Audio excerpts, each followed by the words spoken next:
राष्ट्र सर्वप्रथम, राष्ट्र सर्वप्रथम, राष्ट्र सर्वप्रथम, राष्ट्र सर्वप्रथम। राष्ट्र सर्वप्रथम की बात ललित सुमन के साथ कार्यक्रम में समस्त राष्ट्रवासियों का स्वागत है। राष्ट्र सर्वप्रथम की बात में आज हम बात करेंगे भारत की राजधानी दिल्ली से प्रकाशित होने वाली मदर इंडिया पत्रिका। 10 दिसंबर 1999 को मदर इंडिया पत्रिका का प्रकाशन दिल्ली से शुरू हुआ था। आज 22 वर्ष पूरे कर मदर इंडिया पत्रिका 23वें वर्ष में प्रवेश करने जा रहा है। मदर इंडिया पत्रिका प्रारंभ से ही देश की वर्तमान स्थिति, चाहे वह राजनीतिक हलचल हो, चाहे आर्थिक मसले हों, चाहे वह बेरोजगारी का मामला हो, चाहे वह बढ़ती हुई महंगाई के मसले हों, सभी को न सिर्फ स्थान देने का काम किया है बल्कि सभी राजनीतिक दलों से इस संदर्भ में बात कर उसे स्थान देने का काम किया है। मदर इंडिया पत्रिका 1999 में एक उद्देश्य से शुरू किया गया था कि मदर इंडिया पत्रिका टाइम्स पत्रिका की तरह भारत की सर्वश्रेष्ठ पत्रिका बनाया जाए और इस पत्रिका समूह में तमाम उन लोगों को रखा गया जो लोग ग्रास रूट पत्रकारिता करते चले आ रहे थे और उन्हें एक निर्भीक और निष्पक्ष मंच की आवश्यकता थी ताकि वह सही ढंग से अपनी बात को राष्ट्र के सामने रख सके। मदर इंडिया पत्रिका का प्रकाशन 1999 में शुरू हुआ। उसके प्रथम अंक को ही जब आप देखेंगे तो इस प्रथम अंक, मदर इंडिया के इस प्रथम अंक पर भारत माता की तस्वीर है और उस वक्त अटल बिहारी वाजपेयी और प्रियंका गांधी की तस्वीर प्रथम पेज पर लगाई गई थी। अब आप अंदाज़ा लगा सकते हैं जो कि मदर इंडिया पत्रिका की सोच उस वक्त भी देश के युवा पीढ़ी और देश के बुजुर्गों को एक साथ तजब देने की प्रयास किया गया था ताकि भावी भारत और वर्तमान भारत के साथ साथ भारत की जो वास्तविक तस्वीर है उस तस्वीर को देश और दुनिया के सामने लाने का प्रयास करे यह पत्रिका। मदर इंडिया पत्रिका प्रतिवर्ष अपने पत्रिका में एक वर्ष पुरुष की घोषणा करता रहा, चाहे वह अटल बिहारी वाजपेयी देश के प्रधानमंत्री के रूप में देश और विदेश में अच्छे काम किए हों या वह प्रधानमंत्री न रहते हुए भी एक सशक्त विपक्ष की जो भूमिका अदा किया, उनके कार्यों को देखते हुए उन्हें वर्ष पुरुष घोषित किया गया मदर इंडिया पत्रिका के द्वारा। मदर इंडिया पत्रिका ने मनमोहन सिंह को भी उस वक्त किए गए कार्यों का मूल्यांकन कर वर्ष पुरुष घोषित किया जब संपूर्ण विश्व आर्थिक मंदी के दौर से गुजर रहा था और भारत की आर्थिक स्थिति काफ़ी खराब हो गई थी, लेकिन मनमोहन सिंह ने भारत को एक नए दिशा देने का काम किया। तो मनमोहन सिंह जी को भी वर्ष पुरुष के रूप में घोषित किया गया। जब देश में कई दलों की सरकार को मिलाकर सरकार बनाने की परंपरा शुरू हुई और सुचारू रूप से उन्हें राष्ट्र के विकास में ले जाने की प्रयास में सकारात्मक भूमिका निभाने के लिए सोनिया गांधी को भी वर्ष महिला की उपाधि से सम्मानित किया गया। भ्रष्टाचार के मुद्दे पर संपूर्ण देश को एकजुट करने के लिए और देश को एक नई दिशा देने के लिए अन्ना हजारे ने जो आंदोलन चलाया उसे देखते हुए अन्ना हजारे को भी वर्ष पुरुष की उपाधि से यह पत्रिका ने सम्मानित करने का काम किया और अपने कवर पेज पर उसे प्रकाशित किया। बिहार के मुख्यमंत्री नीतीश कुमार को भी वर्ष पुरुष के रूप में घोषित किया गया। जब नरेंद्र मोदी भारत के प्रधानमंत्री बने तो उसी वर्ष उनके द्वारा राष्ट्र हित में किए गए कार्यों को देखते हुए उन्हें वर्ष पुरुष की उपाधि देते हुए मदर इंडिया पत्रिका के कवर पेज पर नरेंद्र दामोदर दास मोदी को छापा गया। और आज फिर एक बार 2022 में नरेंद्र मोदी द्वारा G20 और इस दरमियान भारत के उत्थान, विकास, भारत की अंतर्राष्ट्रीय छवि और गुजरात चुनाव परिणाम के बाद नरेंद्र मोदी की वर्तमान स्थिति को देखते हुए मदर इंडिया पत्रिका ने वर्ष 2022 के लिए पुनः एक बार नरेंद्र दामोदर दास मोदी को वर्ष पुरुष के खिताब देने और मदर इंडिया पत्रिका के जनवरी अंक में कवर पर उन्हें प्रकाशित करने का निश्चय किया है। मदर इंडिया पत्रिका की सोच प्रारंभ से रही है जो यह कुछ ऐसा करे, कुछ ऐसा लिखे, कुछ ऐसा संदेश दे ताकि देश और दुनिया में एक सकारात्मक संदेश जाए। मदर इंडिया पत्रिका के प्रथम अंक में जो संपादकीय लिखा गया था उस संपादकीय का शीर्षक था मुझे भारत माता चाहिए।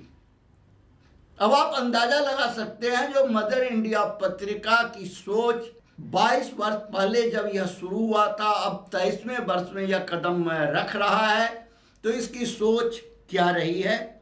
और लिखा गया था उस वक्त, वह क्या मार्ग दिखाए जग को, वह क्या मार्ग दिखाए जग को, जिसे दिशा भ्रम हो जाए, वह पथिक क्या मंजिल पाए, जो लक्ष्यहीन हो जाए, कैसे लगे किनारे नैया, जिसका नाविक बहक गया हो, कैसे राष्ट्र बढ़ेगा आगे, जिसका अगुआ भटक गया हो। उस समय में देश की स्थिति कमोवेश यही थी। देश को एक सशक्त नेतृत्व की आवश्यकता थी और देश को वह सशक्त नेतृत्व नहीं मिल पा रहा था और देशवासी काफ़ी विचलित हो रहे थे जो आखिर आने वाले समय में भारत का भविष्य क्या होगा। उस समय मदर इंडिया पत्रिका ने एक सकारात्मक सोच के साथ देशवासियों का हौसला बढ़ाते हुए दुष्यंत की इस पंक्ति को लिखा था, कौन कहता है आसमां में सुराग हो नहीं सकता, कौन कहता है आसमां में सुराग हो नहीं सकता, एक पत्थर तो दिल से उछालो यारो। और वह सकारात्मक प्रयास का ही परिणाम है जो आज भारत G20 की मेजबानी करने जा रहा है। राष्ट्र सर्वप्रथम की बात ललित सुमन के साथ कार्यक्रम में। अभी हम चलते हैं एक ब्रेक पर। ब्रेक के बाद हम फिर आपसे बात करेंगे मदर इंडिया पत्रिका के संदर्भ में और अन्य खबरों के बारे में। आप कहीं जाए नहीं, छोटा सा break. This programme is sponsored by Shreya furnishing, unit of Nirmals. सातों दिन आपकी सेवा में। हमारे यहाँ कम से कम दाम पर कपड़े उपलब्ध हैं। Empowered by Kamal Buildtech Private Limited, fulfilling promises. With our professional team and experience of delivering projects, in past we guarantee you peace of mind and top quality work in an affordable price. 1999 से प्रकाशित 2022-23 में भी पढ़ें राष्ट्र, प्रदेश, जिला, गांव की जमीनी खबरें व समीक्षा। आप भी जुड़े सकारात्मक मीडिया टीम से। प्रिंट, वेब, सैटेलाइट मीडिया का सकारात्मक टीम का हिस्सा मदर इंडिया पत्रिका के माध्यम से बने। 27वें वर्ष में आपकी लोकप्रिय समाचार पत्र इंडिया दर्पण का प्रवेश। आप भेजते रहे अपने क्षेत्र की खबरें।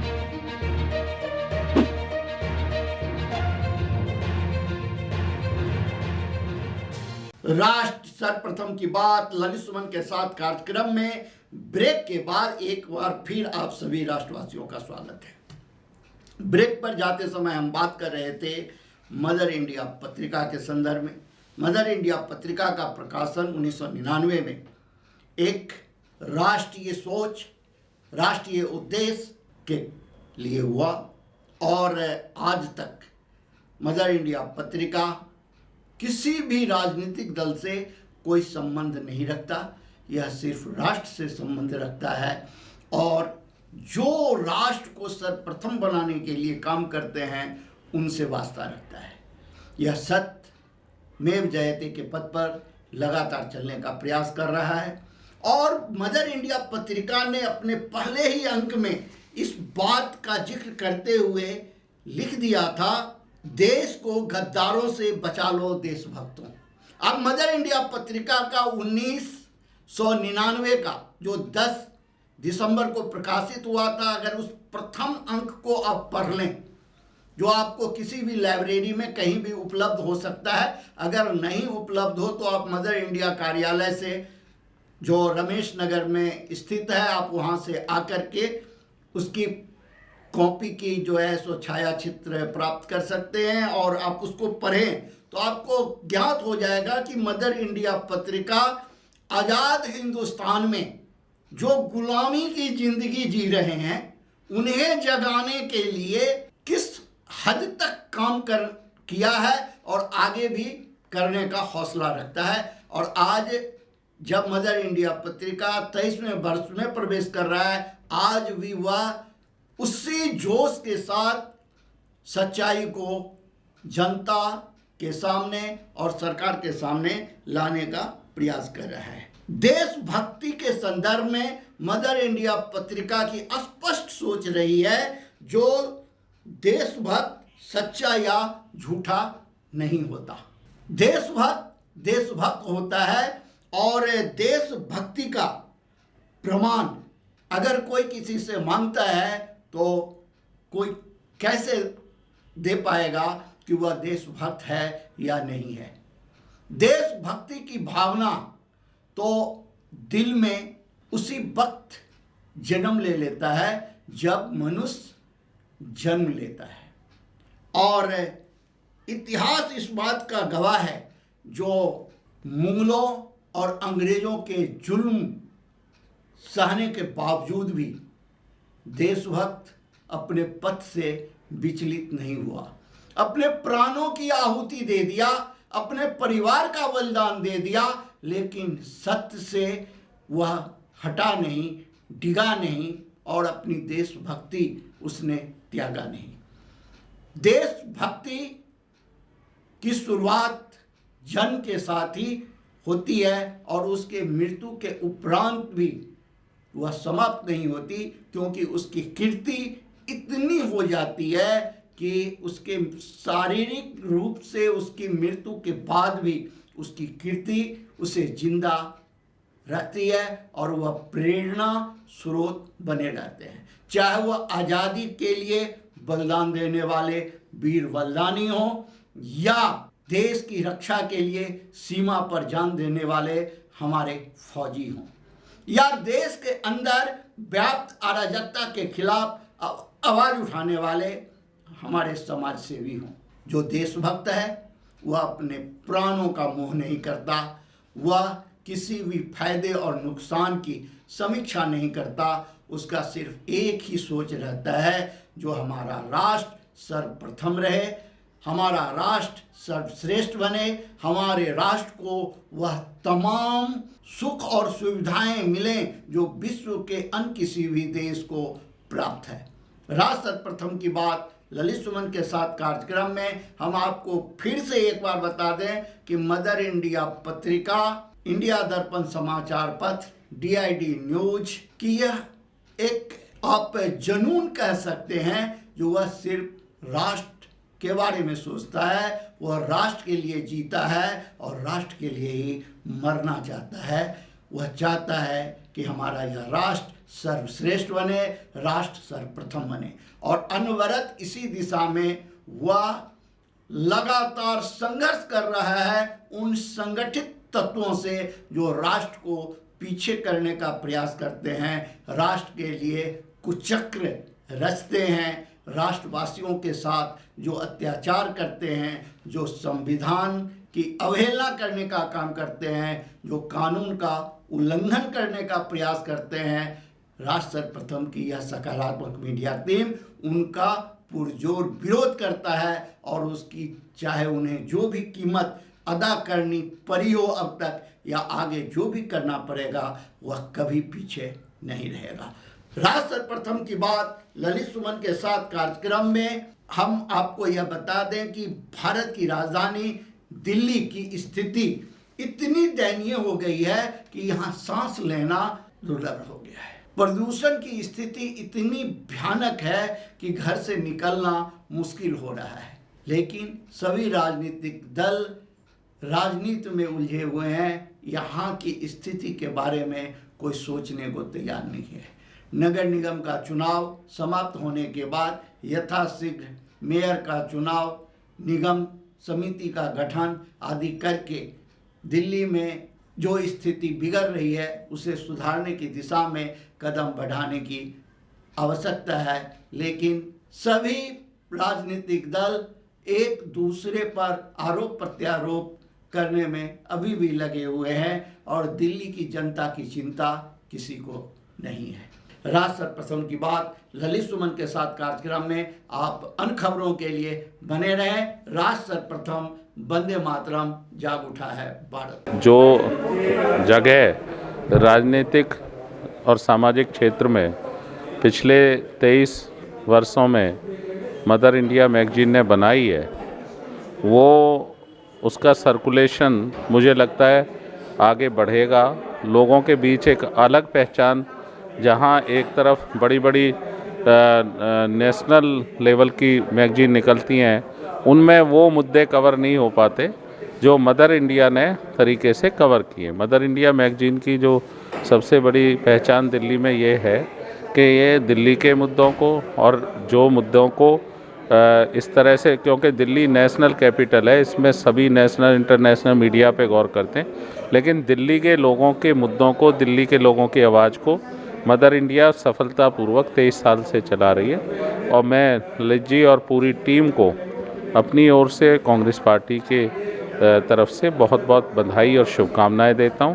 और ये मैगजीन दिल्ली वालों को जिस तरह से जागृत कर रही है, सामाजिक राजनीतिक क्षेत्र में पहचान बनाई है इस मैगजीन ने, ये आगे जाए, इसके लिए हमारी शुभकामनाएं। देखिए, मदर इंडिया जो मैगजीन, उसके लिए मैं उन्हें बहुत बहुत शुभकामनाएं देता हूं और मुझे उम्मीद है कि दिल्ली की जितनी समस्याएं हैं उसको उजागर करेंगे और दिल्ली की जनता को सही राह पे ले जाएंगे। शनिवार को उत्तर प्रदेश में महाराणा प्रताप शिक्षा परिषद के 7 दिवसीय संस्थापन सप्ताह समारोह और पुरस्कार वितरण कार्यक्रम का आयोजन किया गया। महाराणा प्रताप इंटर कॉलेज परिसर में आयोजित कार्यक्रम में बतौर मुख्य अतिथि लोकसभा अध्यक्ष ओम बिरला ने विद्यार्थियों को पुरस्कृत किया। मैं सबसे पहले उत्तर प्रदेश की जनता की ओर से, उत्तर प्रदेश शासन की ओर से महाराणा प्रताप शिक्षा परिषद के इस समारोह में उपस्थित लोकसभा के हमारे माननीय अध्यक्ष श्री ओम बिरला जी का हृदय से स्वागत करता हूं, अभिनंदन करता हूं। मैं उनको हृदय से धन्यवाद देता हूं कि उन्होंने आज इस सारस्वत समारोह में उपस्थित होकर के महाराणा प्रताप शिक्षा परिषद के छात्र छात्राओं को प्रत्यक्ष रूप से और उत्तर प्रदेश की युवा पीढ़ी को एक प्रकार का अपना व्यवहारिक और अमूल्य संदेश दिया है। हम सब जानते हैं महाराणा प्रताप शिक्षा परिषद की स्थापना 1932 में ब्रह्मलीन महंत दिग्विजयनाथ जी महाराज ने की थी। यह वह समय था जब देश स्वतंत्र था। आजादी से 15 वर्ष पूर्व यह देश किन स्थितियों में रहा होगा। स्वाभाविक रूप से इस समय गोरखपुर आने के लिए साधन भी नहीं रहे होंगे और जो मेरी जानकारी है कि उस समय गोरखपुर का राजधानी लखनऊ के साथ जो जुड़ाव था वह एक पेंटून ब्रिज से था, पक्का पुल भी नहीं था। और उस समय यहाँ पर उन्होंने एक बीज रोपित किया था शिक्षा के केंद्र के रूप में, जो आज महाराणा प्रताप इंटर कॉलेज और इन सभी संस्थाओं की मातृ संस्था के रूप में जो महाराणा प्रताप शिक्षा परिषद है। आजादी के 15 वर्ष पहले, और आज यह हमारा सौभाग्य है कि देश आजादी का अमृत महोत्सव मना रहा है। हमने आजादी की लड़ाई को नहीं देखी। इस मंच पर बहुत कम लोग होंगे जिन्होंने आजादी की लड़ाई में प्रत्यक्ष रूप से उस लड़ाई को देखा होगा। उस समय आम जन की भागीदारी क्या थी, कितनी थी, कुछ नहीं कहा जा सकता। लेकिन ये हम सबका सौभाग्य है कि आजादी के अमृत महोत्सव के वर्ष में जब देश अपनी आजादी का अमृत महोत्सव मना रहा है, तो मुख्य महोत्सव के साथ हर भारतवासी जुड़ा और हर घर तिरंगा उसका एक उदाहरण है। यह देश कृतज्ञता ज्ञापित करता है अपने प्रधानमंत्री मोदी जी का, जिन्होंने हर भारतवासी को अपने मुख्य महोत्सव के साथ जोड़ करके आजादी के अमृत महोत्सव को एक नई ऊंचाइयां दी। शनिवार को राष्ट्रीय राजधानी दिल्ली के मुख्यमंत्री अरविंद केजरीवाल ने पार्टी के नवनिर्वाचित पार्षदों को संबोधित किया। सीएम केजरीवाल ने कहा कि आम आदमी पार्टी ने चुनाव में सकारात्मक राजनीति की और हमारे काम के बारे में लोगों से बात की। उन्होंने दावा किया कि ये चुनाव बहुत ही मुश्किल था।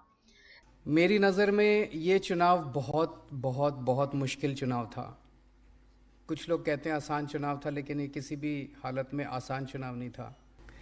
कई हम लोग ये सोचते हैं ये हमारी पार्टी का, इसने तो मेरे को, इस मोहल्ले ने तो मेरे को वोट ही नहीं दिया, इसको मैं क्यों वो करूं। आप ये मान के चलो कि जब हमारी सबसे पहले 28 सीट आई थी, हमको बहुत कम लोगों ने दिल्ली में वोट दिया, फिर अगली बार और ज़्यादा दिया, फिर अगली बार और ज़्यादा दिया। क्यों? हम धीरे धीरे इसको भी अपना बना लिया, इसको भी अपना बना लिया, व्यापारियों को भी अपना बना लिया।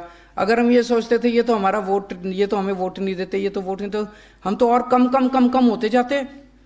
अपने मन से ये निकाल दो कि इस मोहल्ले ने अगर वोट नहीं दिया तो सोचो इस बार तो इस मोहल्ले का वोट लेना ही है, उनके काम करने ही हैं। सबके काम करो, बीजेपी वालों के भी करो, कांग्रेस वालों के भी करो, और लड़ना किसी से नहीं है। पूरी विनम्रता के साथ हाथ जोड़ के आगे बढ़ना है, सबके काम करने हैं। और खासकर सफाई कर्मचारी बेचारा दोनों तीनों तरफ से पिसता है। जनता भी उसके पीछे पड़ी रहती है, उसको तनख्वाह भी टाइम पे नहीं देते। तो तनख्वाह अब टाइम पे दिलाएंगे, मैंने बोला है तनख्वाह टाइम पे दिलाएंगे, लेकिन उनको साथ लेके चलना, उनको दोस्त बनाना, उनको शादी ब्याह में मदद करना, शादी ब्याह में जाना, उनको अपना परिवार का हिस्सा बनाना और उनको साथ लेके चलोगे। देखो वो बड़े इमोशनल लोग हैं, उनको साथ लेके चलोगे, वो आपका नाम ऊंचा करेंगे, आपका काम अच्छा करके दिखाएंगे। आप लोग सब लोग का अगले 5 साल खूब अच्छे बीते हैं। आप लोग खूब एंजॉय करो काम करना, जनता के खूब आपको आशीर्वाद मिले, ऐसे मैं प्रभु से कामना करता हूँ। बहुत बहुत शुक्रिया। आज मानवाधिकार दिवस के दिन आम लोगों को इलाज का अधिकार मिल रहा है।